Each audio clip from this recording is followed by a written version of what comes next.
नमस्कार, आपले सर्वांचे स्वागत।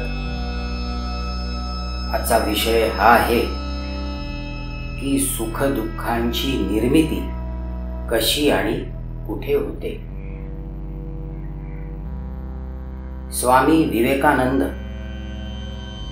जन्म मृत्यू आणि सुख दुःख याविषयी म्हणतात की मृत्यू थांबवण्यासाठी जन्म थांबवावा लागेल आणि दुःख थांबवण्यासाठी सुख थांबवावं लागेल। प्राचीन वेदांमध्ये मनुष्य जन्मात सुख दुःखांच्या पलीकडे जाऊन जन्म मृत्यूच्या फेऱ्यातून सुटण्याचे 3 योग सांगितले। कर्मयोगात सदैव योग्य सत्य कर्म करत राहणे हेच कर्मयोगाचे उद्दिष्ट आहे आणि कर्मफळाविषयी आसक्ती न बाळगता निष्काम कर्म करत राहणे असे केल्याने निश्चितच आपण सुख दुःखांच्या पलीकडची अवस्था गाठू। ज्ञानयोगामध्ये ध्यान धारणेच्या मार्गाने सुख दुःखांवर विजय मिळवण्याबद्दल सांगितले, मार्ग दाखवला आणि भक्तियोगामध्ये नामस्मरणात तल्लीन होऊन जाणे आणि तल्लीनतेत सुख दुःखाच्या पलीकडे जाणे, ईश्वर नामाच्या गजरात देहभान भूक विसरणे, सुख दुःख विसरणे हा मार्ग सांगितला। सुख आणि दुःख येते कुठून, त्याची निर्मिती कशी आणि कुठे होते, सुख दुःखाचे मूळ कारण काय आहे हे शोधण्यासाठी एका प्राचीन ऋषींनी राजाच्या दरबारात एक प्रयोग केला। दरबारातील मंत्रिमंडळाला आणि तिथे जमा असलेल्या मान्यवर लोकांसाठी सुख आणि आनंद देणाऱ्या सुंदरशा अशा संगीत मैफिलीचे आयोजन करण्यात आले। त्या मैफिलीमध्ये सर्वत्र सुवास दरवळेल आणि आल्हाददायक वातावरण होईल अशी सोय करण्यात आली आणि मग मैफिलीनंतर अत्यंत चवदार पंचपक्वान्नाचे भोजन ठेवण्यात आले आणि हा संपूर्ण कार्यक्रम चालू असताना योग विद्येमध्ये पारंगत असलेल्या ऋषींनी त्यांच्या योग सामर्थ्याने तिथे जमलेल्या मान्यवरांच्या एक एक करून मनाच्या आतमध्ये प्रवेश केला आणि हे जाणून घेतले की कोण सुखी आहे आणि कोण किती दुःखी आहे।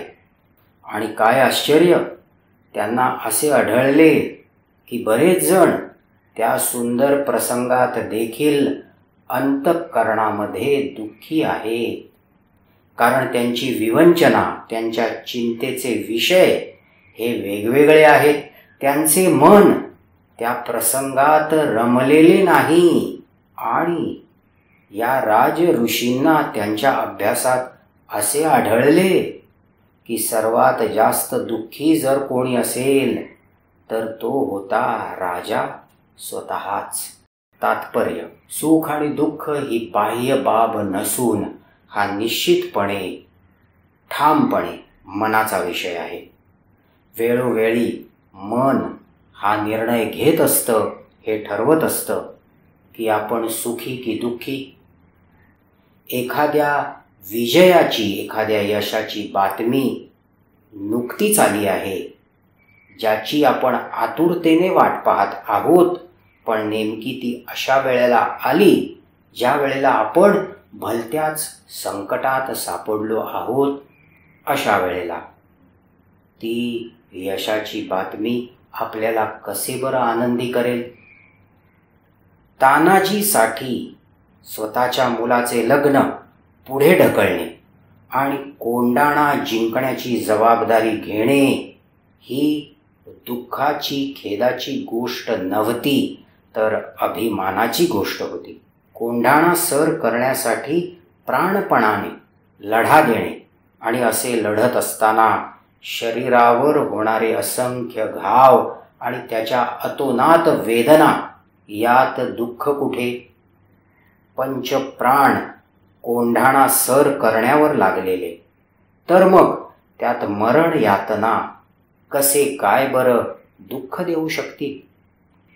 मनुष्य जन्माचे सत्य जाणण्याची तहान लागल्यावर गौतम बुद्धाला राजवाड्यातील सुख सुद्धा अतोनात वेदना देऊ लागले आणि संपूर्ण मानवतेच्या भल्यासाठी त्याने तो सारा ऐशो आरामला थाडला. अर्थात मन चाहे तब सुख आवे, मन चाहे तब दुख, कीचड़ में भी कमल खिले, जो मन देखे वही रूप.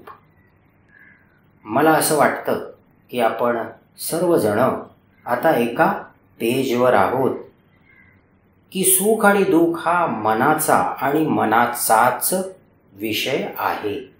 यात बाह्य गोष्टी आणि परिस्थितीचा संबंध नाही. मन फक्त ह्या क्षणी कुठल्या डायलॉगमध्ये आहे, कुठल्या विचारांवर स्वार आहे, कुठल्या प्रपंचात आहे, हेच ठरवतं की आपण सुखी आहोत की दुःखी आहोत. आता आपण या विषयात थोडेसे खोलात शिरू आणि हे जाणण्याचा प्रयत्न करू की आपल्या अंतर्मनामध्ये सुखाची निर्मिती कधी आणि केव्हा होते आणि दुःखाची निर्मिती कधी आणि केव्हा होते. तेव्हा विषयाची सुरुवात करताना सर्वप्रथम हे जाणू की आपल्या मनामध्ये सदा सर्वदा कसला ना कसला तरी विचार चालू आहे. आपल्या शरीरात सदा सर्वदा काही ना काहीतरी संवेदना आहेत. ओके, मनातील विचार हे दोन प्रकारचे. पहिल्या प्रकारचे विचार जुन्या आठवणी दर्शवतात, भूतकाळ दर्शवतात. तर दुसऱ्या प्रकारचे विचार मनात असलेल्या कल्पना दर्शवतात, अर्थात भविष्यकाळ दर्शवतात. जेव्हा मन भूतकाळातील आठवणीत रमते, जे चांगलं घडलं ते आठवतं, पुन्हा पुन्हा घडावं असं वाटतं, त्यावेळेला सुखाची निर्मिती होते. आणि जेव्हा मन भूतकाळातील अशा आठवणी आठवतं ज्या क्लेशदायक आहेत, जे घडायला नको होतं, ज्यांनी दुःख दिलं, वेदना दिल्या, त्यावेळेला मन विव्हळतं, दुःखी कष्टी होतं. आता दुसऱ्या प्रकारचे विचार अर्थात कल्पना, त्यात जेव्हा मन रमतं, हुरहुर लावणाऱ्या गोष्टींच्या कल्पनात जे हवं आहे, जे हवं आहे अशी कल्पना मन रंगू लागतं, त्यावेळेला मन क्षणिक सुखी होतं. आणि ज्या वेळेला भविष्यातले धोके दिसू लागतात, भविष्यातील भीती, चिंता दिसू लागते आणि त्यानेच मन ग्रासले जाते. असं झालं तर अशा प्रकारच्या ताण तणाव, स्ट्रेस, दुःख निर्माण करणाऱ्या कल्पनांमध्ये मन वाहावलं जातं. त्यावेळेला मन व्याकुळ होतं, विवश होतं, निराश होतं, दुःखी कष्टी होतं. एक गोष्ट इथे आपण समजून घेतली पाहिजे की हा सर्व काही मनाचा वावर आहे, मनाचा खेळ आहे. आणि चांगल्या वाईट आठवणींचा खेळ, चांगल्या वाईट कल्पनांचा खेळ अंती आपल्याला दुःखातच टाकणार, आपल्या पदरात दुःखच घालणार. कारण दुःखद आठवणी, चिंताग्रस्त करणाऱ्या कल्पना या तर नक्कीच आपल्याला निराश, हताश, दुःखी कष्टी करत राहतात. पण ज्या सुखद आठवणी आहेत, ज्या सुखद कल्पना आहेत, त्या मनाला रागरंजित करतात, मनाला लोभात पाडतात. हे व्हावं, हे व्हावं, असं व्हावं, असं झालं तर मी सुखी, अशा प्रकारे वाहवत घेऊन जातात, सत्य विसरायला लावतात. वर्तमान क्षण विसरायला लावतात. आणि जेव्हा आपलं भान येतं तेव्हा या कल्पनांमधील गोष्टी आहेत हे केवळ रागरंजन आहे आणि त्यामुळे हे आता आपल्याजवळ नाही, अशा प्रकारे मन शेवटी दुःखातच लोटलं जातं. आता आपल्या शरीरातील संवेदनांवर येऊ. आपल्या शरीरात डोक्यापासून ते पायापर्यंत अनंत संवेदना आहेत. काही सूक्ष्म तर काही तीव्र, काही न जाणवणाऱ्या तर काही जाणवणाऱ्या. या संवेदना निर्माण होतात आणि लुप्त होतात आणि पुन्हा निर्माण होतात. कुठलीही संवेदना कायम स्वरूपी नाही, ती येते आणि ती जाते. यामध्ये त्या सगळ्या सामान्य जाणीवा आल्या ज्याचा अनुभव आपण वेळोवेळी करतो, जसे की खोकल्याची भावना, खाजवण्याची भावना, हळुवार स्पर्श, गुदगुल्या, चिकटपणा, वृक्षपणा, मुंग्या आल्याची जाणीव, खेचल्याची जाणीव, दाबल्याची जाणीव आणि अशा अनेक विविध प्रकारच्या छोट्या मोठ्या संवेदना. आता मनातील विचारांप्रमाणे शरीरातील या संवेदना सुद्धा दोन प्रकारच्या आहेत. काही संवेदना या सुखद आहेत, मनाला बरं वाटतं, गुदगुल्या होतात. काही संवेदना दुःखद आहेत, मनामध्ये चीड उत्पन्न करतात, द्वेष उत्पन्न करतात, क्रोध उत्पन्न करतात आणि अर्थातच दुःख उत्पन्न करतात. आता महत्त्वाचा भाग, सुख दुःखांची निर्मिती आपल्या अंतर्मनात कशी होते. जरा लक्ष देऊया आणि नीट समजावून घेऊया, कारण ही गोष्ट आपल्या अंतर्मनात जाणते अजाणतेपणी होत असते आणि म्हणून यापुढे आपण जाणीवपूर्वक या गोष्टीकडे नक्कीच लक्ष देऊ. हा छोटासा आणि साधासा वाटणारा पण खूप महत्त्वाचा नियम आहे. मानवी सुखदुःखांचे सत्य शोधत असताना हा नियम पायाभूत आहे किंवा सत्य शोधायची सुरुवात इथूनच होईल. आणि तो नियम म्हणजे जेव्हा शरीरातील संवेदनांशी मनाच्या विचारांची संधी होते तेव्हा सुखदुःखांची निर्मिती होते. एका संस्काराचा जन्म होतो आणि मन तो संस्कार अधिकाधिक पक्का करू लागते. नेमकं होतं असं की शरीरातील एखादी छोटीशी संवेदना, सुखद असो दुःखद असो, मन ती संवेदना तटस्थपणे पाहूच शकत नाही, अर्थात बघ्याची भूमिका घेऊ शकत नाही. मन त्या संवेदनेला अटॅच होतं. मन त्या संवेदनेमध्ये विचारांची गुंतवणूक करू लागतं आणि विचार लहरींवर स्वार होतं आणि यातून एका संस्काराची निर्मिती होते. म्हणजे असं की सुखद संवेदना, गुदगुल्या करणारी संवेदना, मनामध्ये सुंदर आठवणी, सुंदर कल्पना, याच्या लाटा, याचे तरंग निर्माण करते. आपण सत्य सोडतो, आपण वर्तमान सोडतो आणि जे कधीतरी घडून गेलं किंवा जे होऊ शकतं पण आता सत्य नाही, अशा विचार लहरींवर आपण स्वार होतो. आणि बरोबर विरुद्ध दिशेने शरीरातील एखादी दुःखद अशी संवेदना, जसं की बोचणे, खाजणे, अस्वस्थता, गरमीचा अनुभव, यासारखी कष्टदायक, दुःखदायक छोट्यात छोटी संवेदना जाणते अजाणतेपणी मनाला भरकटवून नेते, बघ्याची भूमिका घेऊ देत नाही. तटस्थपणे ही अस्वस्थ करणारी संवेदना पाहू शकत नाही. त्या संवेदनेला अटॅच होते आणि मनाला विचारांच्या लहरीत घेऊन जाते. या वेळेला मात्र हे सर्व विचार तरंग दुःखदायक असतात, कष्टदायक असतात. जे वाईट घडून गेलं, जे व्हायला नको होतं किंवा जे वाईट घडू शकेल, अशा सर्व गोष्टी मनपटलावर आपल्याला दिसू लागतात. आणि या विचारांच्या लाटा फक्त विचारांपुरत्या मर्यादित न राहता त्या आपल्या अस्तित्वात नवीन संस्कार निर्माण करतात, पिक्चर निर्माण करतात. या अवस्थेत काही निर्णय घेतले जातात, काही गोष्टी मनामध्ये पक्क्या केल्या जातात. मनाचं असं भरकटणं आणि या भरकटलेल्या अवस्थेत गोष्टी पक्क्या करणं, निर्णय घेणं, संस्कार करणं हे योग्य कसं बरं असेल?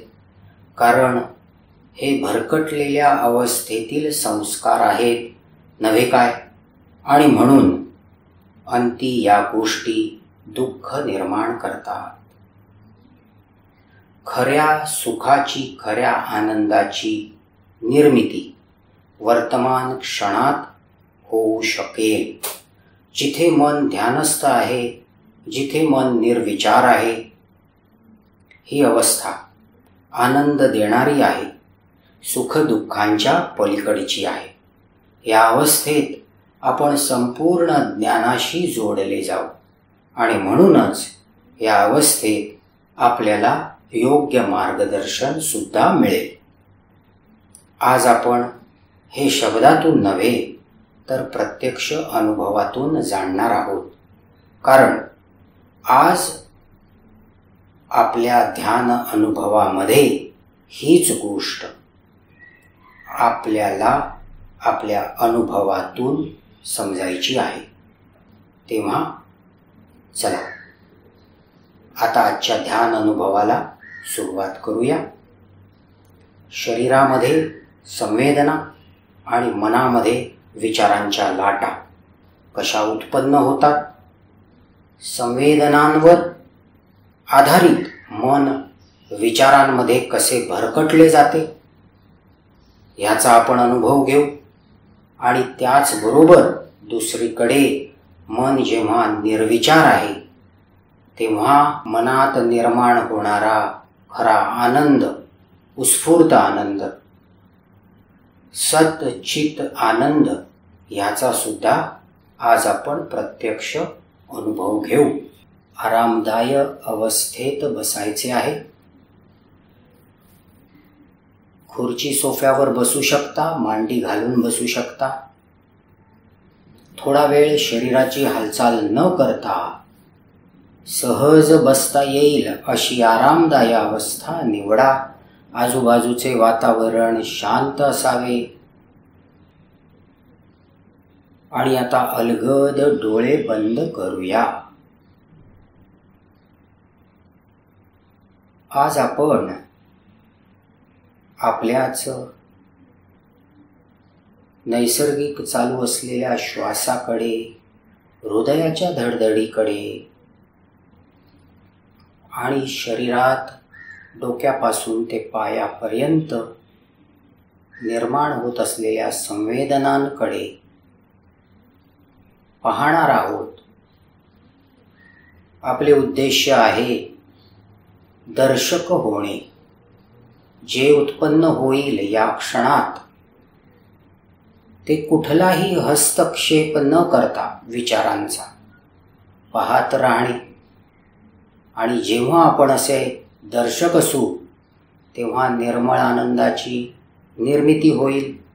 कारण हा ध्यान अनुभव असेल, निर्विचार अवस्था असेल आणि मन सुख दुःखांच्या पलीकडे असेल, सच्चित आनंदाचा अनुभव करेल.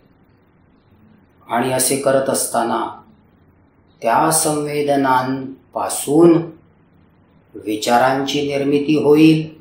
मन सुखद दुःखद विचारांवर स्वार होईल आणि अशा प्रकारे विचार आणि संस्कार निर्माण होऊ लागतील. भानावर येताच आपण पुन्हा मनाला प्रेमाने संवेदना पाहणं, श्वास पाहणं, हृदयाची धडधड या आपल्या ध्यानावर आणू मन पुन्हा भरकटेल. त्याला पुन्हा ध्यानावर आणू आणि हाच खेळ आपल्याला खेळायचा आहे.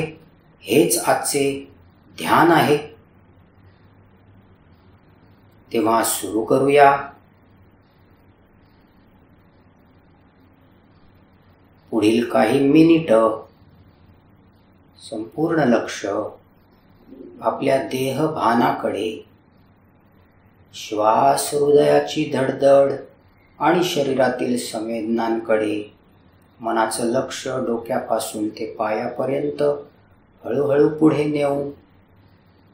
एक एक भागावर जाऊ. तिथे कुठली संवेदना उत्पन्न आहे ते पाहिलं की पुढे गेलं. आपोआप श्वास चालू आहे, हृदयाची धडधड चालू आहे. मन या सर्वांच्या एकत्रित रीतीने जाणीवेत आहे.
वाह, फार सुंदर. आपण आजच्या या ध्यानाच्या सरावात हा अनुभव घेण्याचा प्रयत्न केला, ह्याच्या जवळ जाण्याचा प्रयत्न केला की विचारांची सुरुवात कशी होते, मन सत्यातून कल्पनात कसं प्रवाही होतं, निर्विचारातील निर्मळ आनंद, सुख आणि भरकटलेल्या विचारातील संस्कार हे कसे निर्माण होत आहेत, अविरत निर्माण होत आहेत, ह्याचा आज आपण अनुभव घेतला. ही केवळ सुरुवात आहे. या प्रकारचा सराव नियमित करायला हवा, म्हणजे या सत्याच्या आपण अधिक जवळ जाऊ. आपण सर्वांनी दिलेल्या वेळाबद्दल मनपूर्वक आपले आभार. Thank you very much. धन्यवाद.